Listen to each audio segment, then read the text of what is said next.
مولاي صل وسلم دائما أبدا على حبيبك خير الخلق كلهم. Acara ini dipersembahkan oleh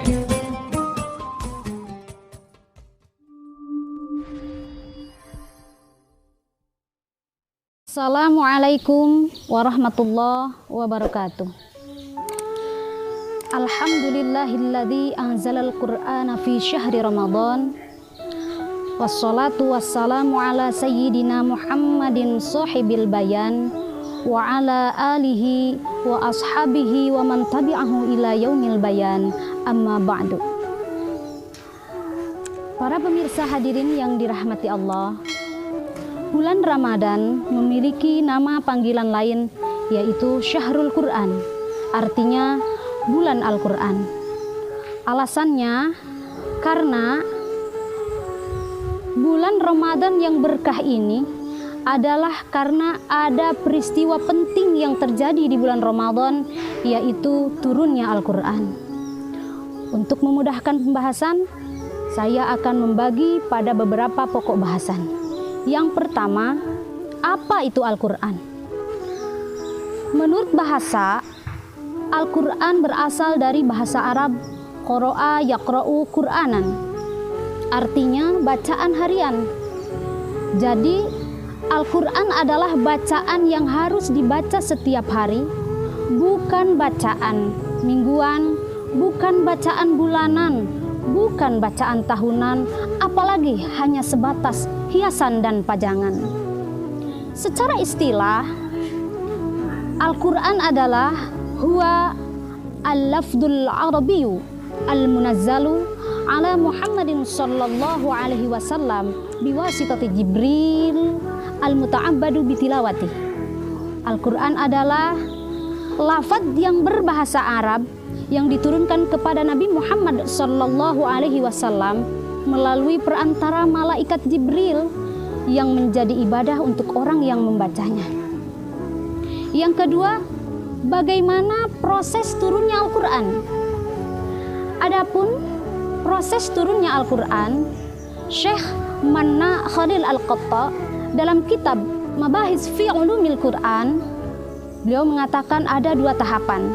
Tahapan yang pertama adalah Al-Quran diturunkan oleh Allah Subhanahu wa Ta'ala sekaligus dari Lauhil Mahfud ke Baitul Izzah.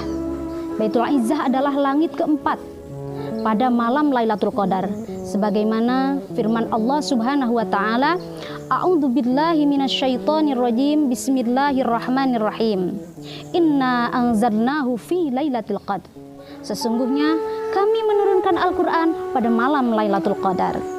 Tahapan yang kedua adalah Al-Quran diturunkan dari Baitul Izzah ke dunia kepada Nabi Muhammad SAW secara berangsur-angsur selama 22 tahun, 2 bulan, dan 22 hari.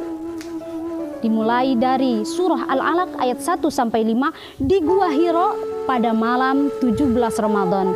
Sehingga kita peringati pada malam 17 Ramadan, malam nuzulul Quran, yaitu malam turunnya Al-Quran.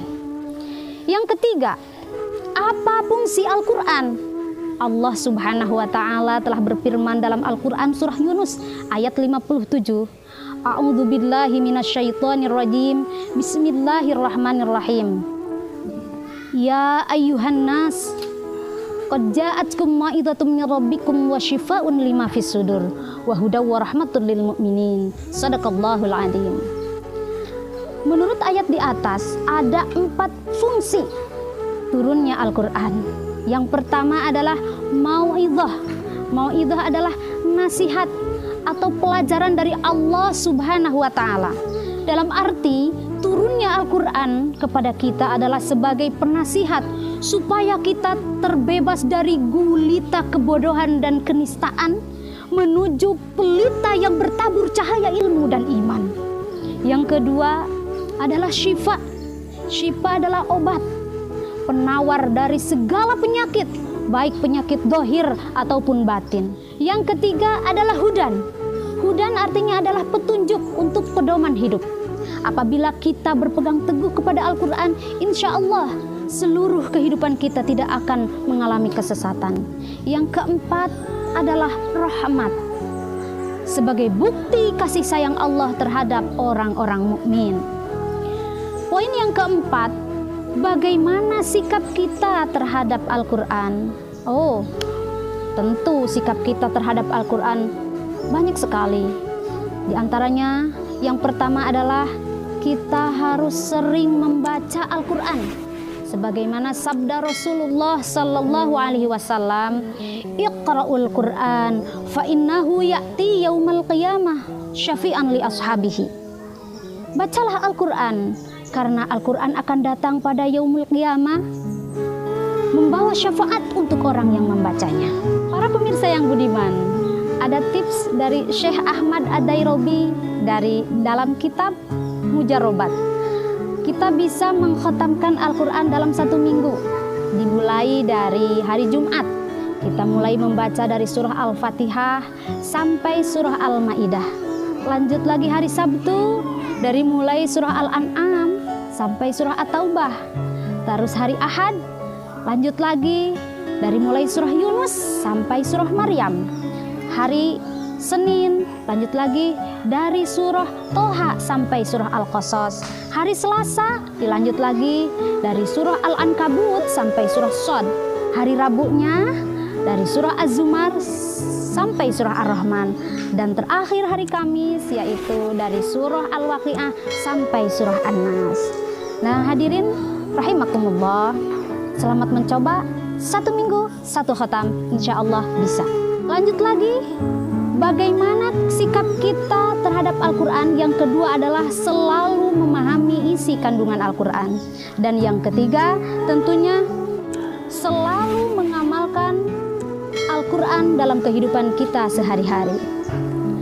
Hadirin, para pemirsa dimanapun Anda berada, yang semoga dirahmati Allah Subhanahu wa Ta'ala, Ramadan sebentar lagi akan usai.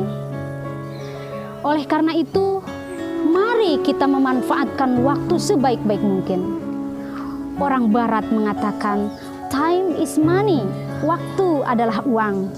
Orang Timur mengatakan, al-waktu athmanu minadz zahab, waktu itu lebih mahal harganya daripada emas. Hadirin yang dirahmati Allah, oleh karena itu, marilah kita hempaskan rasa malas, rasa lemas dengan alasan haus dan dahaga. Akhirnya kita hibernasi 3G sepanjang hari. 3G artinya 3G. Goledag, goyei, goyehe, sare, sapopoe. Sikat 3G dengan 4G. 4G yaitu kuat, huragiru, gaskeun, perbanyak amal soleh di bulan Ramadan, sing kabita ku amal anu dilipat gandakeun. Sekian Sukari Manis dari Neng Lala, Sukari, suguhan kajian Ramadan indah. Manis, mari niatkan semuanya semata-mata karena Allah Subhanahu wa Ta'ala. Hadanallahu wa iyyakum ajma'in. Wallahul muwaffiq ila aqwamit thoriq. Wassalamualaikum warahmatullahi wabarakatuh. Acara ini dipersembahkan oleh